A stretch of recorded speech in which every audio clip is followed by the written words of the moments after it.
By now, you've learned a lot about insulin, what it is, how it works in your body, why insulin is prescribed, and things you can start doing today. Here's the bigger picture.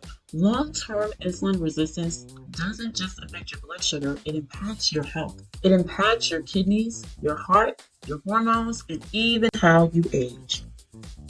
Hey, Steve Moss here, health coach and herbalist. Feel free to reach out on Facebook, YouTube, or emails, all on the screen. Let's talk about the kidneys. When your blood sugar and insulin levels stay high for too long, your kidneys have to work harder to filter your blood. So over time, this stress can cause damage, leading to issues like high blood pressure, swelling, and even chronic kidney disease. This is why managing insulin resistance early is so important. It's not just about preventing diabetes, but it's about protecting your entire body. Inside your kidneys are teeny, delicate blood vessels that act like filters. When your blood sugar is consistently high, these little vessels can get damaged, which reduces your kidney's ability to clean your blood effectively. Insulin resistance makes this even trickier because it can cause both higher blood sugar and higher blood pressure, which puts extra stress on the kidneys. Over time, this stress can damage the linings of the blood vessels, increasing inflammation and even can promote plaque buildup. All of this can stiffen your arteries and restrict blood flow. Thinking of your average 40-hour work week, but when you're insulin resistant, it's like your 40-hour work week becomes 70 or more hours. How long do you think you could keep that up before burning out? And please don't think medication makes the situation any better. Kidney disease develops slowly in stages. So in the beginning, most likely you won't feel anything at all.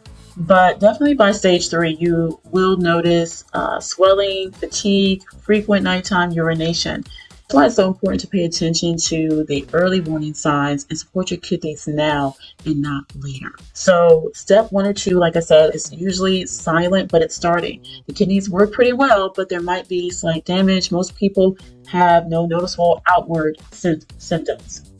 By stage 3, there's the early signs to appear, the fatigue, the swelling in the ankles and the hands, more nighttime urination, higher blood pressure.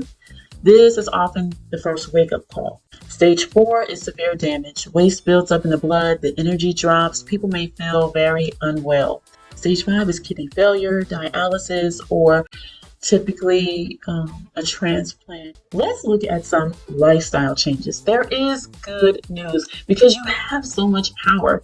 So let's look at 4 lifestyle factors that make the biggest difference. Food is what supplies your body with what it needs to do whatever it is you do, right? So in today's world, we often eat a lot of processed foods. So I want to think balanced meals, healthy fats, greens, protein, just whole foods. And at the end of the day, all foods spike blood sugar, right? However, healthy fats and protein-rich foods, they do not spike as carbohydrates do. So here's some suggestions. First, just trying to get full in the morning so you're not hangry and just grabbing anything later. You can also take time to think about lunch the day before. You can make smoothies. You don't want to do a lot of fruit at this time, but you possibly could put some berries in there. Maybe you want to consider sea moss, chia seeds as well. Also, a CGM can assist you with analyzing what spikes your blood sugar. Also look at minerals. So finding a good supplement or using sea moss, that may work for some, to help supply your body with the nutrients that's needed and fill in some gaps.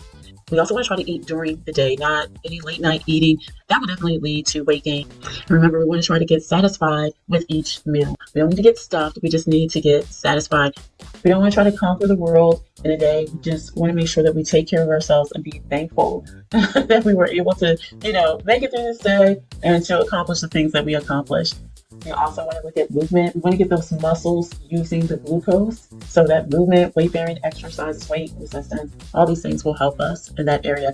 And these things are foundational. If your circadian rhythm is off, most likely your hormones are off too. I purposely place herbs last because the aforementioned things are foundational. We want to build a good foundation, good habits, good lifestyle, right? There's no point in continuing to build a house if the foundation is faulty. Herbs and teas that you may want to consider are nettle, dandelion leaf, cleavers, parsley, astragalus, jemima, turmeric. Hey, it's never too late to make changes. Your body can heal, adapt, and thrive at any age. And so this is what I want you to remember. Insulin resistance or type 2 diabetes is not a life sentence. So with the right changes, your body can become more sensitive to insulin again, protecting your kidneys and balancing your hormones and giving you more energy. So if you're ready to start making gentle but powerful changes, check the links in the description for free guides, sign up for the newsletter, and start with one change today. And be on the lookout for upcoming challenges and resets. All right, so we can do this together. Thank you and take care.